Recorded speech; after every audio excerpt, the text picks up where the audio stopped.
ಜೈಲಿಗೆ ಹೋಗೋದನ್ನ ನೋಡಲು ಕೋರ್ಟಿಗೆ ಬಂದ ಇಡೀ ಗ್ರಾಮ. ಏನಿದು ಪ್ರಕರಣ? ಹೌದು ವೀಕ್ಷಕರೇ, ಭೂ ಮಾಫಿಯಾಕ್ಕೆ ದೇವಸ್ಥಾನದ ಜಮೀನು ಒಳಗಾಗಿತ್ತು. ಅದಕ್ಕಾಗಿ ಹೋರಾಡಿದವನನ್ನೇ ಭೂಗಳ್ಳರು ಮರ್ಡರ್ ಮಾಡಿದ್ರು. ಮರ್ಡರ್ ದಿನವೇ ಆರೋಪಿಗಳು ಅರೆಸ್ಟ್ ಆಗಿದ್ರು. ಆದರೆ ಇದೀಗ 3 ವರ್ಷಗಳ ಬಳಿಕ ಆರೋಪಿಗಳಿಗೆ ಶಿಕ್ಷೆ ಪ್ರಕಟವಾಗಿದ್ದು, ಆರೋಪಿಗಳು ಜೈಲಿಗೆ ಹೋಗೋದನ್ನ ನೋಡಲು ಇಡೀ ಊರೇ ಕೋರ್ಟ್ಗೆ ಹಾಜರಾಗಿತ್ತು. ಬೆಳಗಾವಿ ತಾಲೂಕಿನ ಗೌಂಡವಾಡ ಗ್ರಾಮದಲ್ಲಿನ ದೇವಸ್ಥಾನದ ಜಮೀನನ್ನ ಕೆಲ ಭೂಗಳ್ಳರು ಒತ್ತುವರಿ ಮಾಡಿಕೊಂಡಿದ್ರು. ಇದನ್ನ ವಿರೋಧಿಸಿದ ಅದೇ ಗ್ರಾಮದ ಸತೀಶ್ ಪಾಟೀಲ್ ಎಂಬಾತನನ್ನ 2022ರಲ್ಲಿ ಹತ್ಯೆ ಮಾಡಲಾಗಿತ್ತು.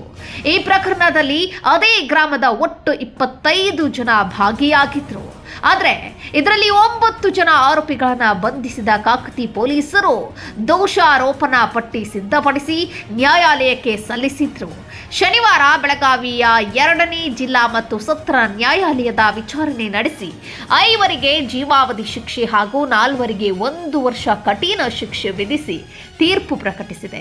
ಹತ್ಯೆ ಪ್ರಕರಣದ ವಿಚಾರಣೆ ನಡೆಸಿ ವಾದ ಪ್ರತಿವಾದ ಆಲಿಸಿದ ನಂತರ ನ್ಯಾಯಾಧೀಶರು ಜಾಯಪ್ಪ ನಿಲಜ್ಕರ್ 50 ವರ್ಷ, ಆನಂದ್ ಕುಂಟ್ರೆ 60 ವರ್ಷ, ಶಶಿಕಲಾ ಕುಟ್ರೆ 50 ವರ್ಷ, ಮಹಾಂತೇಶ್ ನಿಲಜ್ಕರ್ 35 ವರ್ಷ, ಅರ್ನವ್ ಕುಟ್ರೆ 32 ವರ್ಷ ಎಂಬುವವರಿಗೆ ಜೀವಾವಧಿ ಶಿಕ್ಷೆ ವಿಧಿಸಿದೆ. ಸತೀಶ್ ಪಾಟೀಲ್ಗೆ ಕೊಲೆ ಗಡುಕರಿಗೆ ಶಿಕ್ಷೆ ಪ್ರಕಟವಾಗುತ್ತಿದ್ದಂತೆ ಗೌಂಡವಾಡ ಗ್ರಾಮಸ್ಥರು ಸತೀಶ್ ಪಾಟೀಲ ಅಮರ್ ರಹೇ ಎಂದು ಘೋಷಣೆ ಕೂಗಿದ್ರೆ, ಆತನ ಪತ್ನಿ ಪತಿಯ ಸಾವಿಗೆ ನ್ಯಾಯ ಒದಗಿಸಿದ್ದಕ್ಕಾಗಿ ಕಣ್ಣೀರು ಹಾಕುತ್ತಲೇ ಧನ್ಯವಾದ ತಿಳಿಸಿದ್ದಾಳೆ.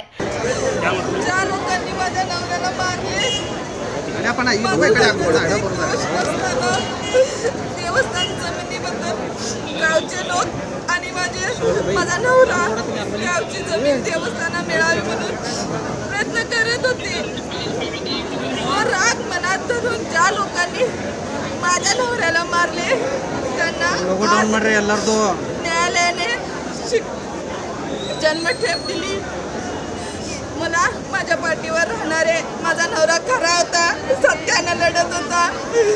त्या माणसाला न्याय मिळून द्यायला माझ्या गावचे सगळे माझे वकील म्हणजे साहेब त्यांनी मला मदत केली, त्यांच्या सगळ्यांचे मी ऋणी आहे.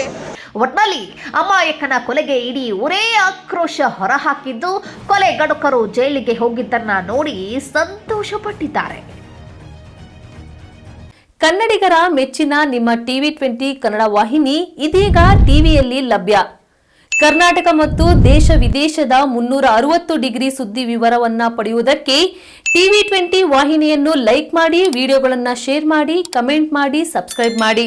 HCN ಕೇಬಲ್ 842 ನಂಬರ್ನಲ್ಲಿ ಹುಕ್ಕೇರಿ ತಾಲೂಕು ಹಾಗೂ ಸಂಕೇಶ್ವರದ ಸುತ್ತಮುತ್ತಲಿನ ಹಳ್ಳಿಗಳಲ್ಲಿ ಲಭ್ಯ. PCN ಕೇಬಲ್ 129 ನಂಬರ್ನಲ್ಲಿ ಹಾರುಗೆರೆ ಸುತ್ತಮುತ್ತಲಿನ ಹಳ್ಳಿಗಳಲ್ಲಿ ಲಭ್ಯ. ರಾಯಬಾಗ್ ಡಿಜಿಟಲ್ ಚಾನೆಲ್ ಕೇಬಲ್ 80ನೇ ನಂಬರ್ನಲ್ಲಿ ರಾಯಬಾಗ ತಾಲೂಕಿನ ಸುತ್ತಮುತ್ತಲಿನ ಹಳ್ಳಿಗಳಲ್ಲಿ ಲಭ್ಯ. UDCN ಕೇಬಲ್ ನೆಟ್ವರ್ಕ್ ಉಗಾರ ಸುತ್ತಮುತ್ತಲಿನ ಹಳ್ಳಿಗಳಲ್ಲಿ ನಿಮ್ಮ TV20 ಕನ್ನಡ ವಾಹಿನಿಯೂ ಲಭ್ಯ.